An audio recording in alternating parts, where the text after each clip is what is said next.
Din, kakak dari Malaysia nelpon, Din. Oh iya? Iya. Cepet angkat, Minggu Bu. depan adik akan diwisuda, Bu. Alhamdulillah, nak. Ibu mau ikut, mau lihat kamu wisuda ya, Tapi nak. kan tiketnya mahal, Pokoknya Bu. ibu mau dateng, mau lihat kamu wisuda. Kamu nggak usah pikirin ibu, nak. Selamat pagi, ada yang bisa kami bantu?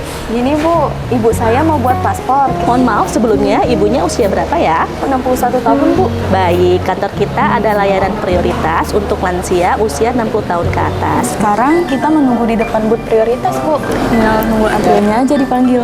Ini ya Bu, bisa diambil 3 hari kerja setelah hari ini ya. Karena kita memprioritaskan lansia dengan layanan ramah HAM. Terima kasih yang Sama-sama. Ibu, ini nanti paspornya jangan lupa dibawa ya. Oh iya, nak. Tiketnya udah dipesen belum ya, nak? Astaga, Dini belum pesen tiketnya Bu. Adi sudah pulang, nak. Iya, Bu. Nanti wisudanya bisa secara online. Tapi kan ibu sudah buat paspor. Oh ya udah, nanti untuk berangkat umroh saja ya, Bu. Oh iya, nak.